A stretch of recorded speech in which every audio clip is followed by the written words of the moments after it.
राम कृपा से ये हमें सत्संग नसीब होते हैं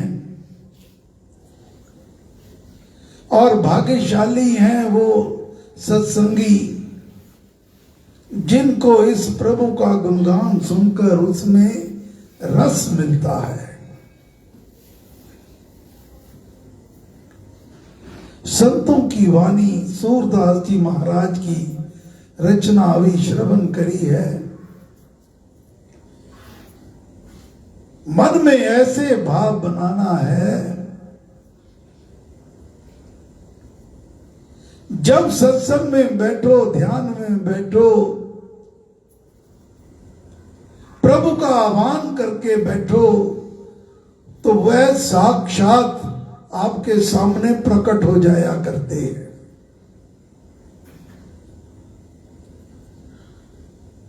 फिर तो ऐसे बात होती है जैसे एक मित्र एक सखा दूसरे सखा से बात करता है।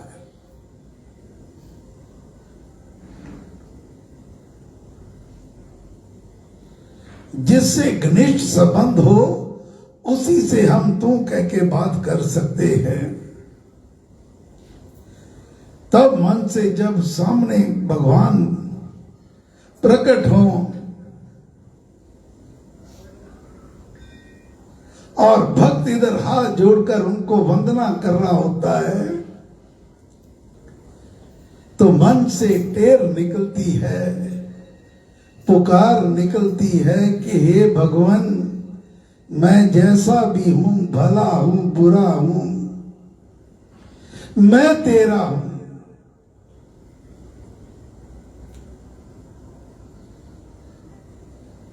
सूरदास जी महाराज तो बहुत उच्च कोटि के संत थे। उन्होंने तो यहां तक कह दिया, और देव सब रंग भिखारी त्यागे बहुत अनेरे। बाकी जितने भी देवी देवता को उन्होंने कहा ये मेरे लिए कुछ भी नहीं है, मेरा तो केवल तू है, मेरा तू ही तू है राम। और जो फरमाते हैं सूरदास प्रभु तुम्हारी कृपा ते पाए सुख जो गनेरे। जितने भी मुझे सुख मिले हैं सबसे बड़ा सुख अगर आप गिनने लगोगे, जितने हम यहां बैठे हैं, निरोगी काया सबसे बड़ा सुख। निरोग है तभी यहां आप आए। भाग्यशाली हैं, यहां हमारे प्रभु ने हमें रसना दी है, जीवा दी है, प्रभु का गुणगान कर पा रहे हैं, कानों से उसकी वाणी श्रवण कर पा रहे हैं, आंखों से नेत्रों से प्रभु के दर्शन कर पा रहे हैं। ये जो हमारे भीतर श्वास चल रहा है ये प्रभु की हमारे ऊपर अपार कृपा है।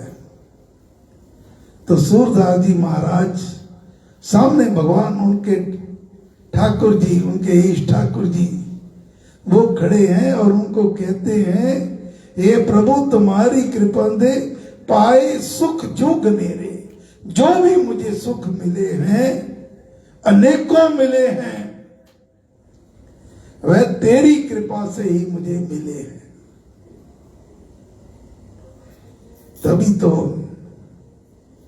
गुरु महाराज फरमाते हैं कि ऐसे साधक की फिर क्या दशा हो जाती है जब आपका प्रीतम सामने हो, आपका प्यारा सामने हो तो मन से भाव निकलते हैं। मेरे साथ गुनगुनाइएगा।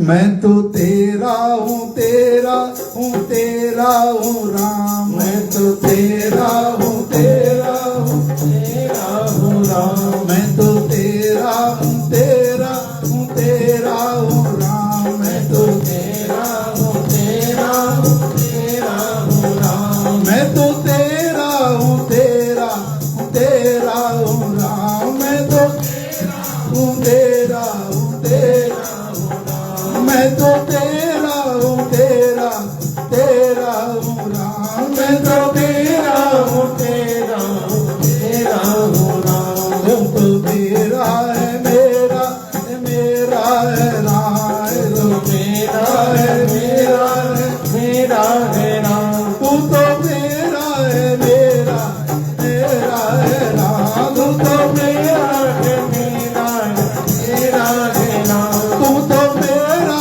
है मेरा है राम। तू तो मेरा है राम।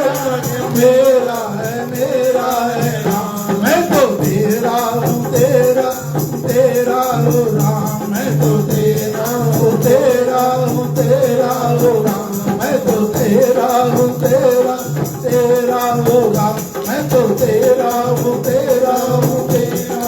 राम। मैं तो तेरा हूँ राम। तेरा हूँ राम। मैं तो तेरा हूँ राम। तेरा हूँ राम। मैं तो तेरा हूँ राम। तेरा हूँ राम। मैं तो तेरा हूँ राम। तेरा हूँ राम। मैं तो तेरा हूँ राम। तेरा हूँ राम। मैं तो तेरा हूँ राम। तेरा हूँ राम। मैं तो तेरा हूँ राम। तेरा हूँ राम। मैं तो तेरा हूँ राम। तेरा हूँ राम। मैं तो तेरा हूँ राम। तेरा हूँ राम। मैं तो तेरा हूँ राम। मैं तो तेरा हूँ राम। मैं तो तेरा हूँ राम। मैं तो तेरा हूँ राम। मैं तो तेरा हूँ राम। मैं तो तेरा हूँ राम। मैं तो तेरा हूँ राम। मैं तो तेरा हूँ राम। मैं तो तेरा हूँ राम। मैं तो तेरा तू तो मेरा है राम। तभी गुरु महाराज ने श्री रामायण में फरमाया है, अपने इष्ट के साथ, अपने राम के साथ घनिष्ठ संबंध जोड़ लो। हम गृहस्थी हैं, घर में जब हमारा पुत्र आता है, प्यारा आता है, बेटी आती है, तो हम गले लगा लेते हैं, कहते हैं तू इतनी देर से कहां था। फिर वो कहता है मां मैं तो तेरा हूं, मैं तो तेरा हूं, तू मेरी है। जब तक मां बेटे का ये संबंध हम भगवान से नहीं जोड़ते, सत्संग में आनंद नहीं आ सकता। यही प्रसंग चल रहे हैं। सत्संग में तो इतना रस भरा पड़ा है, इतने सुख हैं कि स्वर्ग और मोक्ष के सभी सुख एकत्रित कर लें और उनको एक तराजू के एक पलड़े में डाल दें, दूसरे पलड़े में सत्संग के एक क्षण भर का सुख भी डाल दें, तो सत्संग का एक क्षण भी स्वर्ग और मोक्ष के सभी मिलकर जो सुख मिलता है उस पर भारी पड़ता है। ये मैं नहीं कह रहा, ये गोस्वामी तुलसीदास जी महाराज फरमाते हैं, संतों की वाणी जो उन्होंने अनुभव किया है। पिछले रविवार यहीं पर हमने बात को छोड़ा था। तात स्वर्ग अपवर्ग सुख धरिय तुला एक अंग, तूल ना ताही सकल मिली, जो सुख लब सत्संग। आज कबीर साहब की वाणी सामने आ रही है, महिमा गा रहे हैं, संतों की वाणी को सुना करो। ये यूं ही बोल नहीं है तुकबंदी के, ये संतों ने जो अनुभव किया, जो दिव्य वाणी उनको प्रकट हुई, उसकी रचना की है। सत्संग की आधी घड़ी, सत्संग की आधी घड़ी, तप के वर्ष हजार, तो भी बराबर है नहीं, कहे कबीर विचार, तो भी बराबर है नहीं, कहे कबीर विचार। कबीर साहब तो यहां तक पहुंच गए, सत्संग की आधी घड़ी,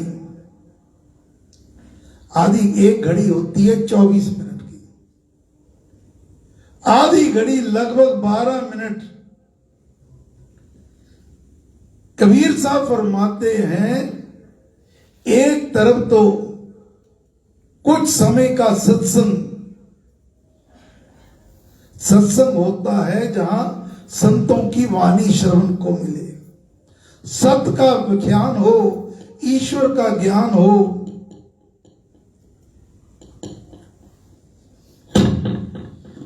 तो उसका फल जो मिलता है। और दूसरी तरफ यदि आप 1000 वर्ष तक कठोर तपस्या तप भी कर ले, 1000 वर्ष तक, सतयुग में बहुत लंबी आयु होती थी। एक तरफ तो 1000 वर्ष तक कठोर तप और दूसरी तरफ आधी घड़ी, मात्र आधी घड़ी, लगभग 12 मिनट सत्संग में बैठकर जो आनंद मिलता है, ज्ञान मिलता है। कबीर साहब फरमाते हैं कि मेरा जो विचार है, सत्संग की घड़ी का, आधी घड़ी का फल भी 1000 वर्ष की कठोर तपस्या पर भारी पड़ता है।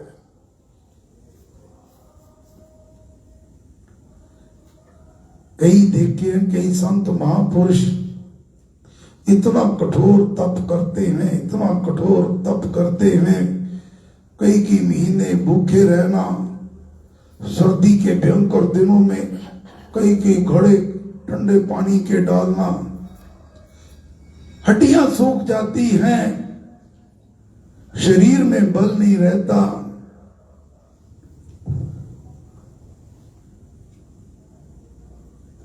ये हम गृहस्थी हैं, हमारे बस की बात नहीं है। हमने काम काज भी करना है, परिवार भी पालना है। तो इसको आसान कर दिया तुलसीदास जी महाराज ने, और आसान कर दिया कि तेरे पास 12 मिनट भी नहीं है, तो फिर एक घड़ी आधी घड़ी, एक घड़ी आधी घड़ी, आधी में पुनि आध, तुलसी संगत साधु की हरे कोटि अपराध, तुलसी संगत साधु की हरि कोटि अपराध। तुलसीदास जी महाराज फरमाते हैं, आदि में पुनियाद, मात्र 6 मिनट, 6 मिनट। एक बार की तो घटना है, महाराज सुनाया करते, कबीर साहब बाहर गए थे, तो कोई आया, रोगी आया, कहने लगा माता कबीर से मिलना है। कहने वो तो बाहर गए हैं। कहते बोलो क्या बात है। कहते मुझे फलां रोग है, कष्ट है। तो उन्होंने कहा तो 3 बार राम राम राम कह देना, परमेश्वर कृपा करेंगे। जब कबीर साहब आके उनको ये पता चला, कहने लगे इतने क्रोधित हो गए, तूने मेरे राम को इतना सस्ता कर दिया। एक बार भी कोई मन से राम कह लेगा तो उसके करोड़ों करोड़ों अपराध दूर हो जाते हैं, कष्ट दूर हो जाते हैं, शरीर के रोग शोक दूर हो जाते हैं। 3 बार तूने कहा, एक बार भी बहुत है। तो वो तुलसीदास जी महाराज फरमाते हैं, आदि से भी आध, मात्र 6 मिनट भी अगर तूने संतों का संग कर लिया, लोग तो कहते हैं जी हम सत्संग में 3 घंटे बैठे रहे, 2 घंटे बैठे रहे। बैठना वो है जब आपका मन लगे। मन तो आपका बाहर पड़ा है कि घर में क्या हो रहा है, वहां क्या हो रहा है, दूसरी जगह क्या हो रहा है। मन से, जब मन से आप सत्संग में आओगे तो आपके करोड़ों जन्मों के पापों का ये नाश हो जाएगा। स्वामी जी महाराज फरमाते हैं सत्संगों की महिमा के बारे में, हम क्यों नहीं आ पाते सत्संग में। गुरु महाराज की वाणी प्रवचन पीयूष में दर्ज है, सत्संग मनुष्य के जीवन को उज्जवल बना देते हैं, जीवन बदल देते हैं, जीवन में सार भर देते हैं। ये हमें पता चल गया, लेकिन ये सत्संग सुलभ भी है और दुर्लभ भी है, हर एक की किस्मत में नहीं होता। सुलभ कैसे है? जब हम राम कथा, ज्ञान और संतों की कृपा से ये बहुत सुलभ हो जाते हैं। ये राम कृपा कैसे आएगी? हम क्या करें कि ये प्रभु श्री राम की कृपा हमारे ऊपर बरसे। इसके लिए गुरु महाराज फरमाते हैं कि प्रभु के नाम, राम नाम का जाप करो, निस्वार्थ सेवा, और मन में जब तक जिज्ञासु की भावना ना बने, मन में ये भावना जगे कि मैंने भगवान को जानना है, मैंने उसके दर्शन करने हैं, जब ये आ जाएंगे फिर राम कृपा भी होगी और ये सत्संग आपके लिए बहुत सुलभ हो जाएगा। और दुर्लभ क्यों है? गुरु महाराज फरमाते हैं दुर्लभ इस कारण से है कि श्रेष्ठ मनुष्यों का मिलना अथवा सत्संग का मिलना माया जाल के कारण कठिन है। हमको मोह माया ममता ने घेर रखा है।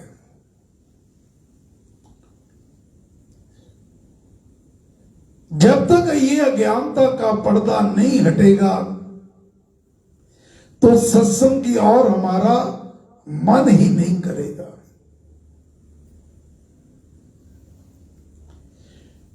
किंतु जो ज्ञानी लोग होते हैं, जिनका विवेक जगा हो, जो संतों का संग करते हैं, सत्संगों में जाते हैं,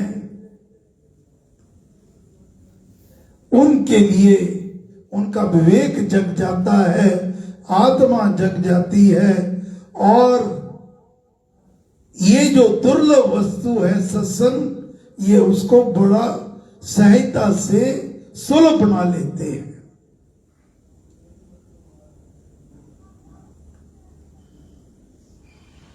तो ये है कि ये सत्संग को हम कैसे, ये क्या करें, ये हमारे लिए सुलभ हो जाए, ये दुर्लभ ना रहे। सो आज का सार, जाइए शुभ सत्संग में, करिए निर्मल अंग, श्रद्धा भक्ति सो प्रेम की मन में लाए उमंग। सत्संग में बड़े भाव चाव से जाओ। सत्संग में जाकर वहां जो चर्चा होती है, जो ज्ञान के ऊपर बात होती है, उसको बड़े ध्यान से सुनना चाहिए, श्रवण करना चाहिए, और फिर उसे जीवन में उतारना चाहिए।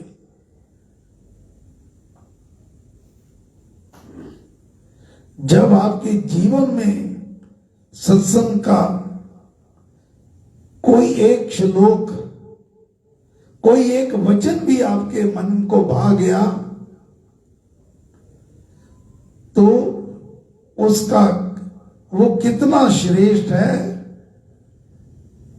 संतों का सार है, संतों ने सार निकाला है।